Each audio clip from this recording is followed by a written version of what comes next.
Hi friends, welcome to Indus Kitchen. இன்னைக்கு நம்மளோட கிச்சன்ல ரொம்ப சிம்பிளான ரொம்பவே டேஸ்டான கேரட் ஜவ்வரிசி பாயாசம் எப்படி செய்யறதுன்னு பார்க்கலாம். இத செய்யறதுக்கு கடாயில 2 டேபிள் ஸ்பூன் நெய் சூடு பண்ணிட்டு இதுல முந்திரி சேர்த்து வறுத்துக்கோங்க. முந்திரியோட அளவு உங்களோட விருப்பத்தை பொறுத்தது. உங்களுக்கு எவ்வளவு வேணுமோ அந்த அளவுக்கு நீங்க வறுத்து தனியா வச்சுக்கோங்க. இப்போ அதே நெய்ல 2 மீடியம் சைஸ் கேரட்டை தோல் சீவிட்டு இந்த மாதிரி நல்லா துருவி எடுத்து வச்சிருக்கேன். அதை சேர்த்துட்டு ஸ்டவ்வை மீடியம் ஹீட்லேயே வச்சுட்டு இந்த நெய்லேயே நல்லா வதக்கி விட்டுக்கலாம். கேரட் இந்த அளவுக்கு நல்லா வதங்கினதுக்கு அப்புறமா இதை தனியாக எடுத்து வச்சுக்கோங்க. இப்போ திரும்ப இன்னும் 1 டேபிள் ஸ்பூன் நெய் சூடு பண்ணிட்டு 1/4 கப் அளவு ஜவ்வரிசியை நல்லா கழுவிட்டு இதில் சேர்த்துக்கோங்க.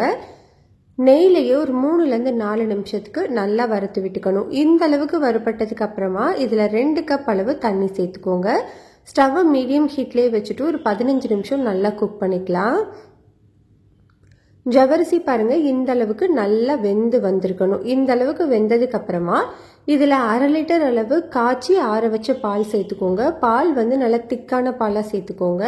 தண்ணி எதுவும் எக்ஸ்ட்ராவாக ஆட் பண்ணாமல் நல்லா திக்காக காய்ச்சி சேர்த்துனீங்கன்னா டேஸ்ட் ரொம்ப நல்லா இருக்கும். இதை இப்போ நல்லா ஈவனாக மிக்ஸ் பண்ணி விட்டுட்டு இதை நல்லா ஒரு கொதி வர வரைக்கும் வச்சிடலாம். இப்போ பாருங்கள் இது நல்லாவே கொதிச்சு வந்திருக்கு. இப்போ இந்த டைமில் நம்ம ஏற்கனவே வதக்கி வச்சிருக்கிற கேரட் துருவலை இப்போ சேர்த்துக்கலாம். நம்ம கேரட் சேர்த்துட்டு நல்லா ஈவனாக மிக்ஸ் பண்ணி மீடியம் ஹீட்லேயே வச்சுட்டு ஒரு 5 நிமிஷம் நல்லா குக் பண்ணிக்கோங்க. இந்த பால்லையே இந்த கேரட் வேகும்போது இன்னமுமே நல்ல டேஸ்ட் கொடுக்கும்.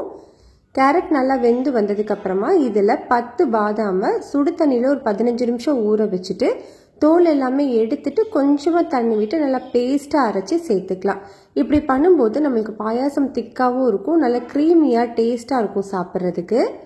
இப்போ இது கூடவே இனிப்புக்காக நான் 1/2 கப் அளவு சர்க்கரை சேர்த்துக்கிறேன். சர்க்கரை சேர்த்து நல்லா ஈவனாக மிக்ஸ் பண்ணி ஒரு 5 நிமிஷம் கொதிக்க வச்சுக்கலாம்.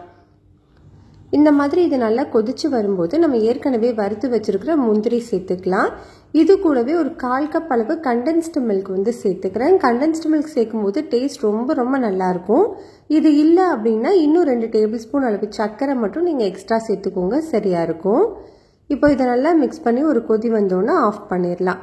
அவ்வளோதான், நம்மளுக்கு ரொம்ப சிம்பிளான ரொம்பவே டேஸ்டான கேரட் ஜவ்வரிசி பாயாசம் ரெடி ஆயிடுச்சு. கட்டாயம் இதை நீங்கள் ட்ரை பண்ணி பாருங்கள். டேஸ்ட் அவ்வளோ சூப்பராக இருக்கும். நம்ம ரெகுலராக செய்கிற பாயாசத்தை விடவே இது ரொம்ப நல்லாயிருக்கும். ட்ரை பண்ணி பாருங்கள். பிடிச்சிருந்தா லைக், ஷேர், சப்ஸ்கிரைப் பண்ணிக்கோங்க.